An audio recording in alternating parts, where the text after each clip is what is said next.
நண்பர்கள் அனைவருக்கும் வணக்கம். இன்னைக்கு நம்ம இந்த வீடியோல செப்டம்பர் மாதம் முதல் அமலுக்கு வரக்கூடிய புதிய அறிவிப்புகள் என்னென்ன அப்படின்றத பத்தி பார்த்திடலாம். ஒவ்வொரு மாதமும் ஏதாவது ஒரு சில விதிகளில் மாற்றத்தை மத்திய மற்றும் மாநில அரசுகள் கொண்டு வருகின்றன. அந்த வகையில் தற்பொழுது செப்டம்பர் மாதம் முதல் வரவுள்ள மாற்றங்கள் என்னென்ன என்பதை பற்றி பார்க்கலாம். ஒவ்வொரு மாதமும் முதல் தேதியில் எல்பிஜி சிலிண்டருடைய விலையில் மாற்றங்கள் வருகின்றன.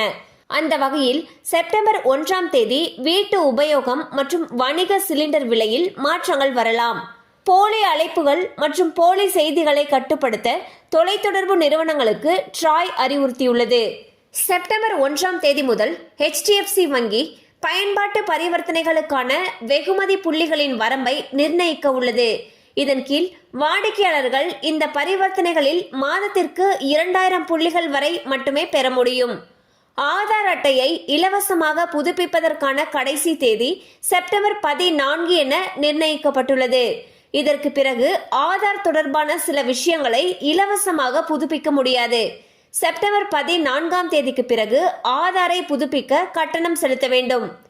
செப்டம்பர் 1ஆம் தேதி முதல் மத்திய அரசு ஊழியர்களுக்கான அகவிலைப்படியை 3% உயர்த்தலாம் என்று எதிர்பார்க்கப்படுகிறது.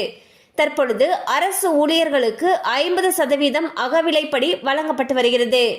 ஸோ பார்த்தீங்கன்னா செப்டம்பர் மாதத்தில் வரக்கூடிய மாற்றங்கள் என்னென்ன அப்படின்றத பற்றி பார்த்தோம். அந்த வகையில் குறிப்பாக போலி அழைப்புகள் மற்றும் போலி செய்திகளை கட்டுப்படுத்தணும்னு சொல்லிட்டு தொலைத்தொடர்பு நிறுவனங்களுக்கு ட்ராய் அறிவுறுத்தியிருக்காங்க. அண்ட் HDFC வங்கியை பொறுத்த வரைக்கும் அவங்க பயன்பாட்டு பரிவர்த்தனைகளுக்கான அந்த ரிவார்ட் பாயிண்ட்ஸை 2000 அப்படின்னு சொல்லி நிர்ணயிச்சிருக்காங்க. ஸோ ஒரு மாதத்தில் 2000 புள்ளிகள் வரை மட்டுமே இந்த ரிவார்ட் பாயிண்ட்ஸை பெற முடியும்னு சொல்லியிருக்காங்க. அண்ட் ஆதார் அட்டையை இலவசமாக புதுப்பிக்கிறதுக்கு செப்டம்பர் 14ஆம் தேதி தான் கடைசி தினம்னு சொல்லியிருக்காங்க. செப்டம்பர் 14ஆம் தேதிக்கு பிறகு நீங்கள் ஏதாவது அப்டேட் பண்ணுறீங்கன்னா அதுக்கு நம்ம அமௌண்ட் செலுத்த வேண்டி இருக்கும். கண்டிப்பாக அந்த அப்டேட் உங்களுக்கு பயனுள்ளதாக இருந்திருக்கும் நம்புறோம். மேலும் இது போல அப்டேட்ஸ் உங்களை உடனே ரீச் ஆகணும்னு நினைச்சீங்கன்னா நம்ம சேனலோட தொடர்ந்து இணைந்திருங்கள். தேங்க்யூ ஃபார் வாட்சிங்.